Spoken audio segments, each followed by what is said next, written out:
All right, this video was requested by Simon by the channel Chilling Scares. Says 6 most disturbing things caught on police body cam footage. We're going to check this out by the channel Chilling Scares. Here we go, guys. 2020, a 63-year-old man named Anthony Quinn Warner drove his RV to Nashville, Tennessee's 2nd Avenue and woke up nearby residents with the sound of a robotic digital female voice coming from his RV, warning everyone around the vehicle to evacuate the area. This area must be evacuated now. What? This area must be evacuated now. If you can hear this message, evacuate now. If you can hear this What the hell? Soon, the female voice repeatedly mentioned that the What's RV up, was going Knight? to detonate, and a little after 6 a.m., the voice became more and more damn. insistent, announcing that the vehicle would detonate in 15 minutes. In the body cam footage that was What later the released by the hell? authorities, a group of Nashville police officers can be seen walking around the downtown area, urging any stragglers to evacuate for their own safety. So you're not doing anything wrong, okay? You're not in trouble, but there is something serious happening down the road. Go for 11. Okay? Do you mind going down to 2nd and Where do they need to go when they are evacuated? That's so weird. That's like something out of a movie. like the purge? Yeah. evacuate now? That would be freaking scary if I heard this in the middle of the night saying evacuate now from some creepy RV. I'd be like, what the hell is going on? Evacuate now. What?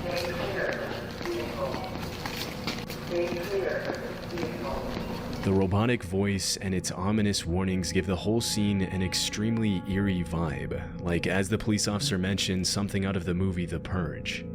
Strangely, the RV also broadcasted snippets of the 1964 hit song Downtown by Petula Clark, What? which is a song about how It started if you're ever playing feeling music? sad or lonely, you should go downtown and you'll feel better in the hustle and bustle of the city. Unfortunately, the robotic voice wasn't bluffing, and just 15 minutes later, the RV detonated near the AT&T building, causing damage to more than 50 buildings and even collapsing a few of them with its massive blast Are radius. you serious? In the aftermath of the incident, the cops can be seen assessing Oh the my damage and moving nearby God. pedestrians to safety through body cam footage that can only This be is described crazy. as apocalyptic. Second Broad. Commander 425, are you? So someone actually put a bomb in that freaking RV and it went off?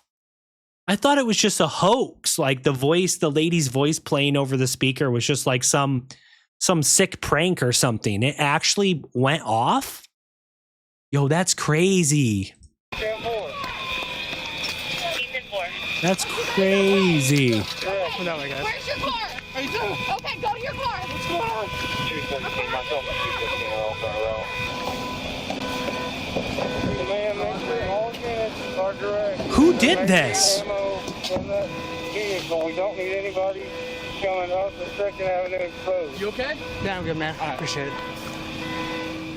Even though the explosive inside the RV was extremely powerful, the cops managed to evacuate most of the nearby residents, and thankfully nobody outside the RV lost their lives. Wow, that's Although 3 people were insane. injured and had to be hospitalized after the vehicle incident, the only person who lost his life was Anthony Warner himself, who was still inside the vehicle at the time of the detonation. After the incident, the authorities Oh, started so this is the guy right here, Anthony Warner, who did why? Why did he do this? Is he just crazy or something? digging deep into Anthony's past to figure out what could have caused him to do something so insane, and what they found was pretty disturbing.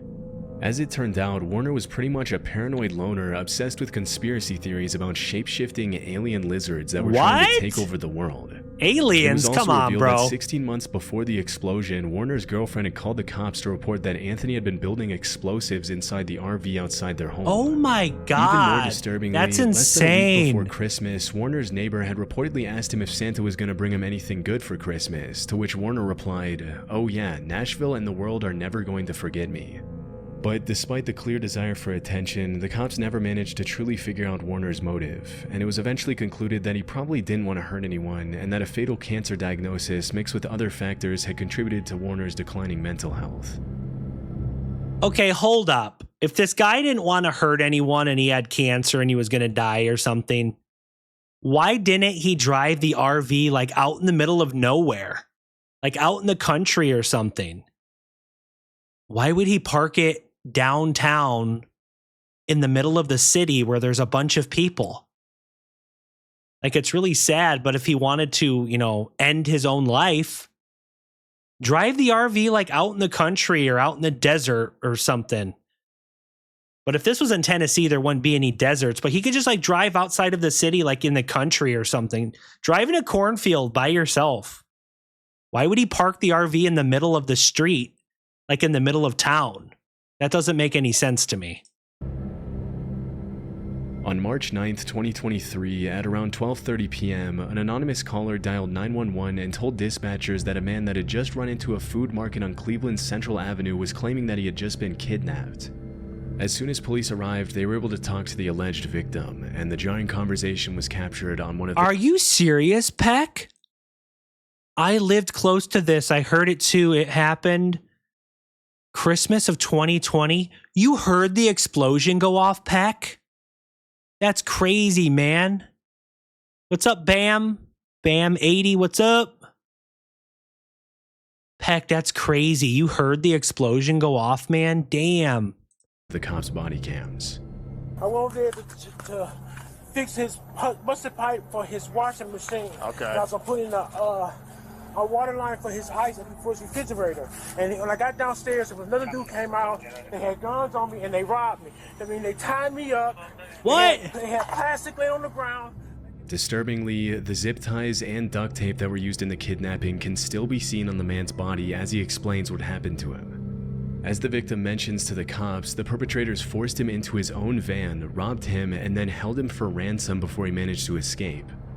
So they put this on Oh, my damn. face. They get me in my van and they bring me over here. They turn the location up on my phone. One of the guys is in back with me. And Which way did the car go? Huh? Where the car go? It was parked this way, and I ran all the So way they're around trying to here. get money Yeah. out of this guy? Damn. They're parked at 49. What kind of car was it? It's my van. As the cops later found out, the main perpetrator was 51-year-old Ahmed Johnson, whom the victim had been in federal prison with at some point in his life. After digging deeper into the case, they uncovered the whole story of the kidnapping. As the victim mentioned in the video, the kidnapper had hired him for a plumbing job, and when he arrived at the house in Cleveland's Buckeye Woodhill neighborhood, he was— This is some serial killer shit right here. Getting tied up with zip ties and plastic and all this. Jeez, like freaking Dexter. was led downstairs where he would allegedly be shown the leaky pipe that he had to fix. Once downstairs, Ahmed led the victim to another room where another man jumped out and held him at gunpoint. After stealing his phone and Apple Watch, the kidnappers bound the victim and put him into the back of his own van. As the perpetrators drove the van towards the city's central neighborhood, That's crazy. they made the victim call a friend and bring around $15,000 Dexter to a nearby Morgan. gas station in exchange for his return. But as the van slowed down, the victim somehow managed to jump out and ran down East 49th Street. Thinking quickly, the victim ran into a convenience store where he would be protected by the public eye, causing the suspects to drive off. 2 weeks later, the cops managed to make an arrest, and Ahmed Johnson was charged in Cleveland court with aggravated kidnapping. As of today, there have been no Damn, further that's updates to crazy, the case. guys. That's crazy. Yeah, grown-ass man got kidnapped. On September 9, 2019, an Albuquerque Police Department officer saw a young man performing a traffic stop on a gray Nissan SUV. Strangely, the man wasn't dressed like a police officer at all. In fact, he was dressed as an ordinary citizen in jeans, a black polo, and an Air Force cap as he wrote down the driver's information. This is a guy impersonating a cop. Is that a felony, guys? I'm pretty sure it is. People who impersonate a police officer or a cop, which is the same thing, but if you impersonate a cop, like, I think that's a felony. Like, you can go to prison over that. It's not a small joke. You can't impersonate a cop and pull people over. You're going to get in trouble. Sensing that something was off, the officer pulled the man aside to talk to him, and from the beginning, the man seemed a little on edge. You gotta talk to him for a minute. I don't think I've seen this video here, but I've seen videos of people impersonating cops. It doesn't take very long for the real police officer to realize, like, okay, this dude's not a cop. They're faking. Why would somebody, like, even pretend to be a cop? Like, what satisfaction do you get out of that? Is it like a power trip or something? Do you feel powerful pulling someone over. Like, it's also illegal too to have, like the red and blue flashing lights on a police car.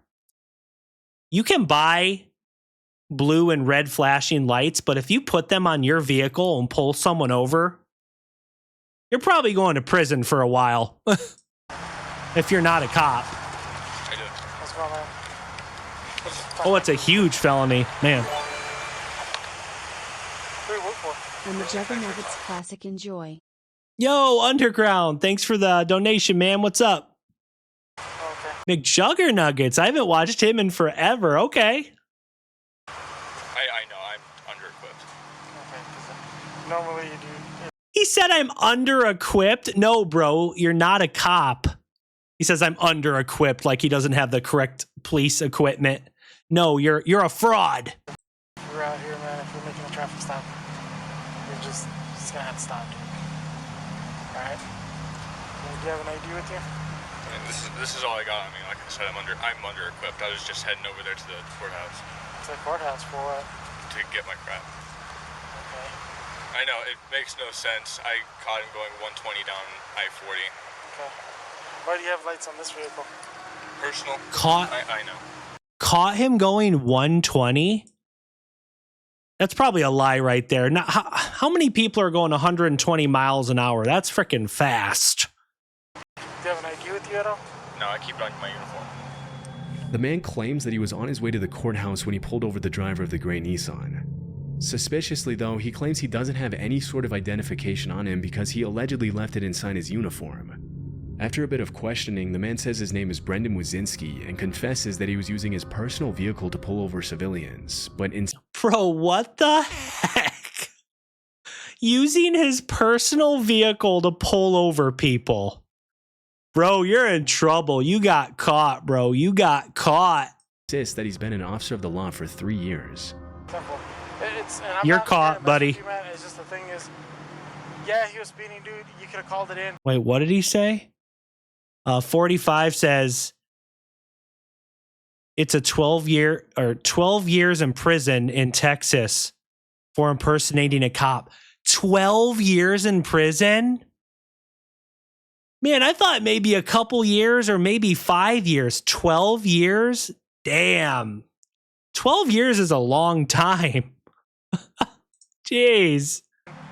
And because if you get into shooting, Wow. you're screwed. Right. All right, man. Yeah, he's screwed. I understand. Alright. This, for starters, I know this looks really bad. Right. This looks really bad. This screams whacker. Right. How long you been on? About 3 years. Okay. I've been on for like 13 years. All right, so. After checking the database, the officer notices Brendan's name doesn't pop up on any nearby law enforcement agency's list, and Yeah, does Brendan, this dude pretending to be a cop, does he really think that the police officer, the real one, can't just look him up in the system? There's probably a whole database to look up, police officers in that county or that district, or maybe in the whole state, With one search of this guy's name, he's going to be like, he's not showing up. He's not a registered police officer. He's a fake. Did Brendan really think he's going to get away with this? Oh my gosh. at that point, his only option is to put the suspect in the back of his vehicle while he waits for his supervisor to figure things out. Less than 5 minutes later, Brendan gets cold feet and confesses that he's not a real cop. What's up, man? Alright. I'm just gonna be straight up honest with you. I'm not a cop. Okay. Okay. I'm just gonna be That honest. bad from. I bought it offline. Okay. Do me a favor, stay in here, okay? For a You second. can buy a police badge online that looks legit. As soon as Damn. his supervisor arrives, the officer briefs him on the situation, and they decide to arrest Brendan for impersonating a police officer. After putting him in cuffs, the sheriff arrives to assess the situation. I honestly don't know how long Brendan was expecting to be able to get away with pulling people over pretending to be a cop, but it seems as though he was hoping to play vigilante with no consequences forever. Guys, this is really dangerous too, because I remember a story I watched a couple years ago where this guy thought he was like a vigilante, like he was trying to, be a badass or be a good guy, like pretending to be a cop and pull people over, this and that. But there's been situations where people pretend to be police officers. They'll target someone like, let's say, a pretty lady or something. And then a guy will pull over that woman who's not, or, you know, the guy's not really a police officer. Serial killers have done this before. They pretended to be cops. They pull someone over. And then you guys can probably guess from there what happens. The person they pull over is kidnapped, killed, who knows what. But there's been serial killers who've done this before. They pretend to be cops, pull someone over, and then they kidnap them or whatever, you know? Even though he didn't have a weapon in his belt at the time, it's not uncommon for people like Brendan to start using guns and handcuffs Bro thought as he was intimidation Batman. tools once they get more comfortable and start thinking they can get away with it. Obviously, it's incredibly dangerous to have random people driving around the city pretending to be cops when they really have nothing to do with law enforcement at all, which is why the officers have no other choice but to bring him into the police station. After arriving at the station, the cops try to get Brendan's full statement, but the suspect contradicts himself a bunch and lies to try to get the officer's sympathy. Brendan says he was on his way to work when he saw a guy going 120 on the freeway and confesses that he freaked out when the cop asked him about his identity. Strangely, he alleges that the badge he used to fake his identity used to belong to his dad, who supposedly used to work with the sheriff's department before he was killed in the line of duty. Oh, his dad was a cop? That could be a lie too. When I made contact with you, I noticed you had a badge. Where'd you get that badge from? It belonged to my dad. It belongs to your dad? When was Well, it did. It did? Is he still around, or did he pass away? Well, he was killed. Oh, he was killed, okay. As it was later revealed, this was a complete lie. Right, and the truth 45? is that he bought the badge online as he had initially confessed when the cop... He's still lying to the cops? The badge wasn't even from his dad? He's just digging himself a deeper grave at this point. He's done. Interrogated him. Guys, can you get charged as well for lying to a police officer? I'm assuming that could be an additional charge on top of the felony of impersonating a cop. If you lied to a police officer, is that like obstructing justice or something like that? Is that what it's called? I'm pretty sure there's probably another charge for lying to a cop. It's hard to imagine that he thought he was going to get away with a lie like that when there was video evidence of him saying that he bought the badge online less than an hour ago. During the interview, it was also revealed that Brendan was only 18 years old, even though he said he was around 25 when the cop initially pulled him over. This makes the fact that he said he was married and needed to call his wife even more sketchy, and it's hard to tell which details of the story are true and which ones are completely made up. A few seconds later, things get a little scary when Brendan confesses that he had... Bam says, what did he say? This happened to me last year in 2023. Me and my dad got stopped by a fake cop. And a few minutes later, 2 guys from the gas station came out, but we got away and didn't get followed and got home safe. But that was a scary, oh my God. It happened around 2 or 3 a.m. Seriously? Bam? That's crazy. He had a loaded weapon in the glove compartment of the vehicle, which wasn't initially visible in the video. Considering he's a compulsive liar and an irresponsible teenager, it's pretty horrifying to imagine what he would have done with the handcuffs. Why didn't Brendan just go through the police academy and become a legit police officer? Now, he'll never be able to be a police officer because he was caught impersonating a cop and he lied to the police officers. So why didn't he just go to school or the police academy? Do it the legit way. Actually, if you want to be a police officer that bad, do it the legit way. Why is he driving around pretending to be a cop? He looks young too. He's young enough. He could have gone to the police academy and became a legit police officer. Like, come on, bro.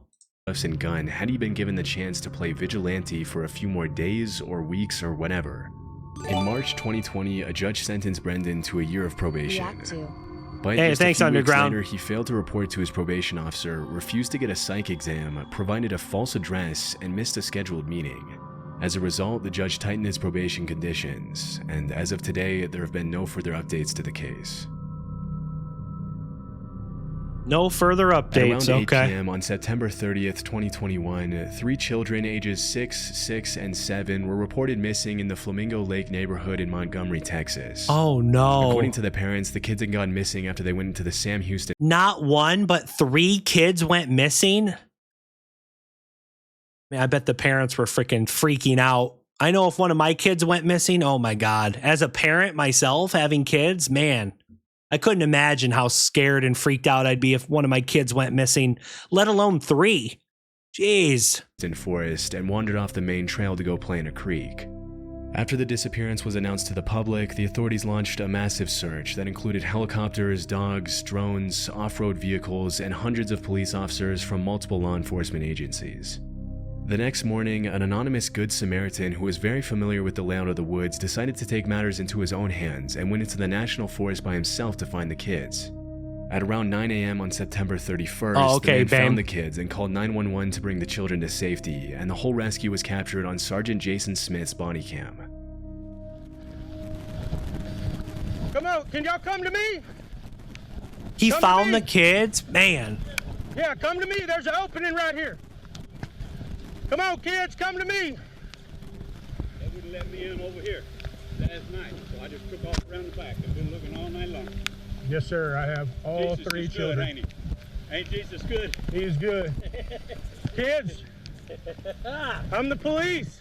Are y'all ready to get out of the woods? Come on, buddy. Let's get out of here. You got cheeseburgers in your car? We're going to get something to eat. Okay? I bet the kids are hungry. Get out of here. Even though the kids were found just a little over a mile away from where they entered the woods, they'd still been lost for over 24 hours, and pretty understandably they were hungry. As it was later revealed, the kids had spent the night in the forest, sheltering themselves under a fallen tree until the volunteer came to rescue them, which is why they had leaves and branches in their hair in the footage. Here, let's pick this. Grab hold of that. There you go. You're really strong. Wow. Am I really strong? I don't think Lose your shoe? I got you. That's Even though they had spent crazy. the night with minimum shelter and hadn't had anything to eat for 24 hours, the children still seemed to be in pretty good spirits as Sergeant Smith escorted them out of the woods. And toward the end of the video, he can be seen guiding them to the clearing where a bunch of cop cars sit waiting for them. These kids are really lucky. Man, very lucky. Thank you, fellas. Y'all got it? Come on, kids. Oh yeah, out to the 45. It would be scary.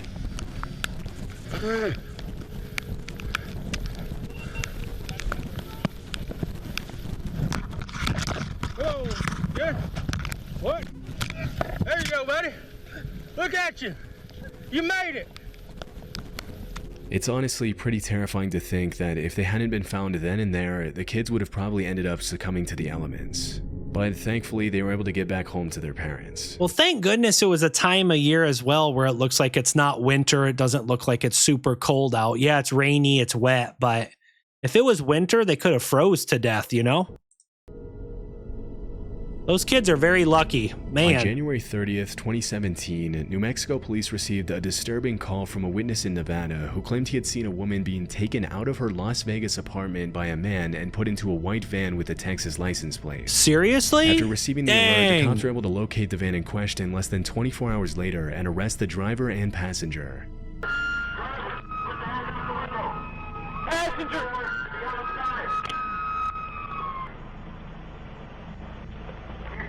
Kidnappings are always scary, you know? Kids, adults, it doesn't really matter. They're all scary. Once the suspects are out What's of up, the vehicle, Nancy? the cops approach the white van, and that's when they find something incredibly disturbing.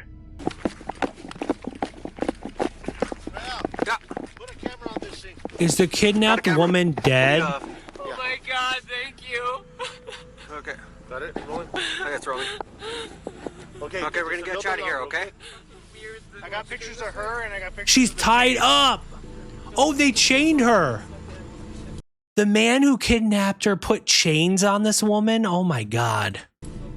In the back of the vehicle, She's the cops chained find a up. woman named Jane, who was chained to the floorboards of the van by the suspects. And as soon as the officers set her free, she gives them her disturbing testimony.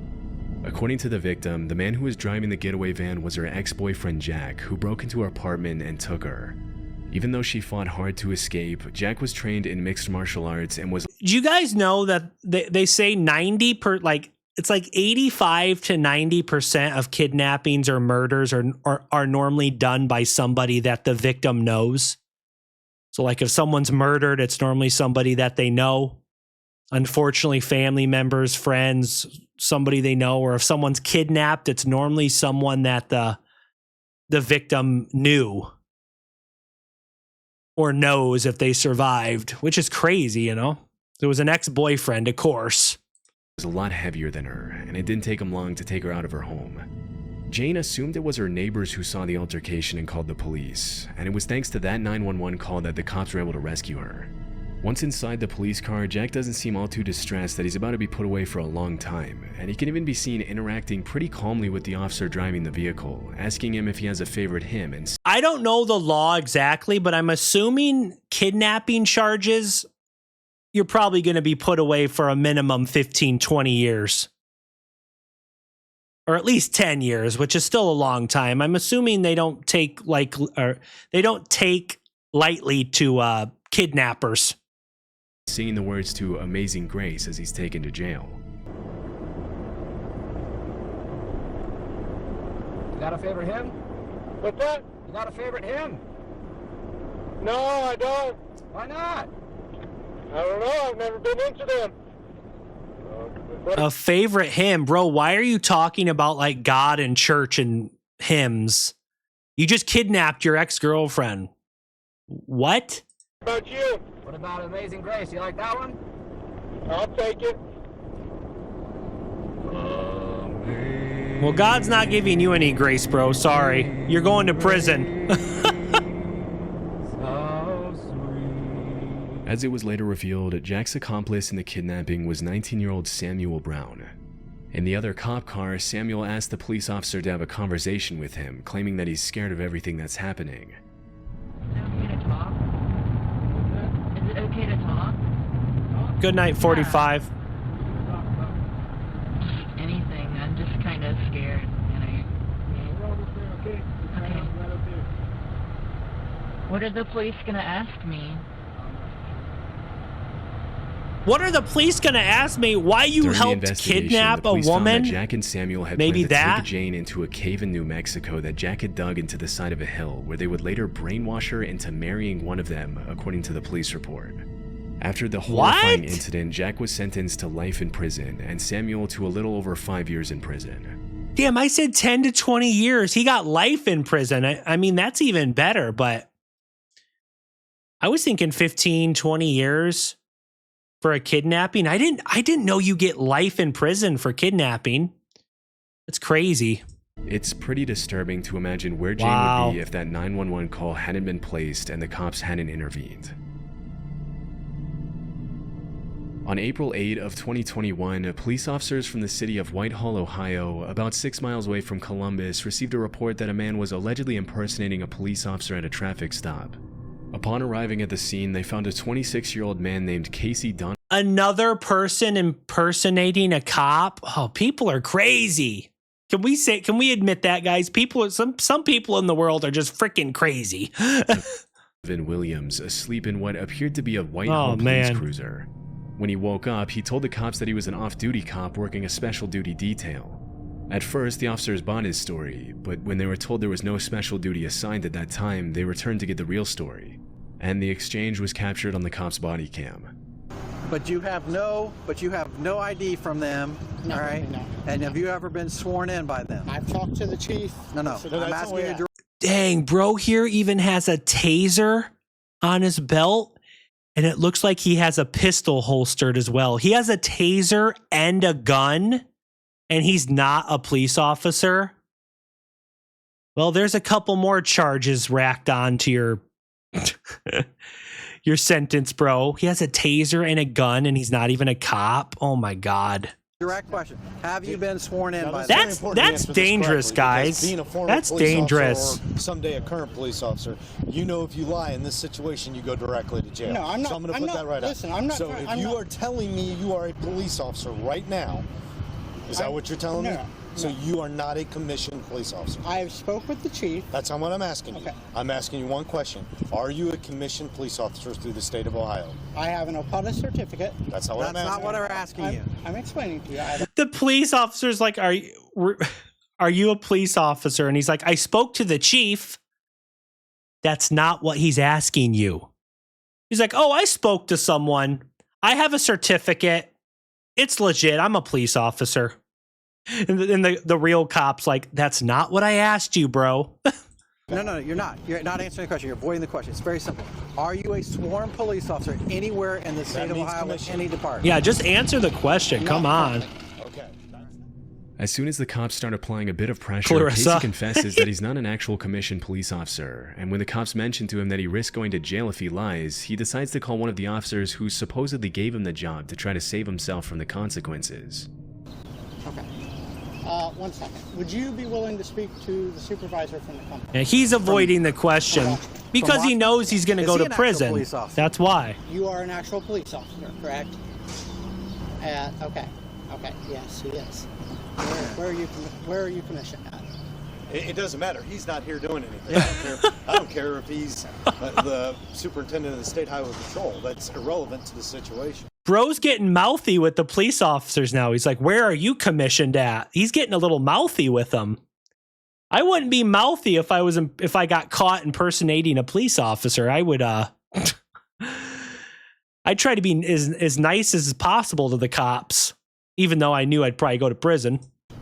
Even though he seems to have a pretty intricate series of excuses to justify his actions, the cops sense there's more to the story than Casey's letting on.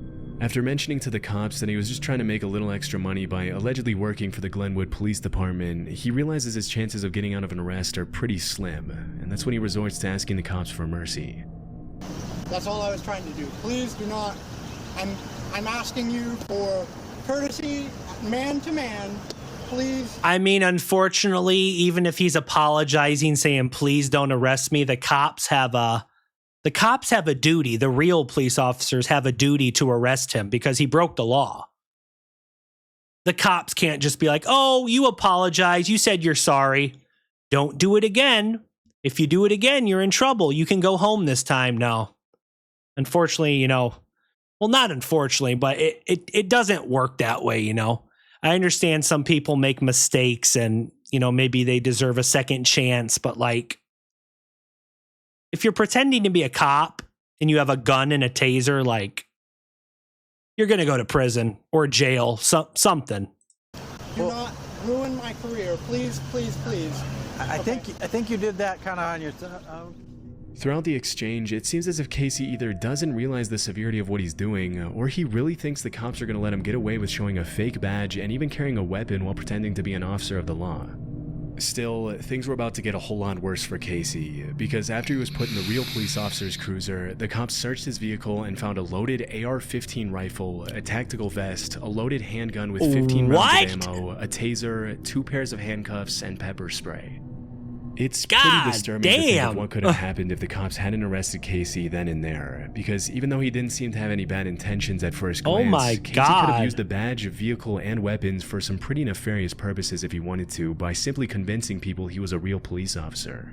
From kidnapping to extortion and everything in between, a fake cop can be extremely dangerous. As it was later revealed, this wasn't the first time the suspect had gotten in trouble for trying to pull similar stunts. Although at one point he had been a corrections deputy at the Pickaway County Jail, he was forced to resign after trying to enforce his authority as an undercover cop at a fair when he hadn't been instructed. Oh my gosh, bro's been doing this for a while. He pretended to be an undercover cop at some fair. Did to do so. After the incident in Whitehall, Casey was charged with impersonating a police officer, a 3rd-degree felony, and improper handling of a gun in a motor vehicle, a 4th-degree felony. Received a disturbing... Wow, guys, these were some crazy stories. This was by Chilling Scares, 6 most disturbing things caught on police body cam footage. Well, I think we learned one thing from watching this video, guys.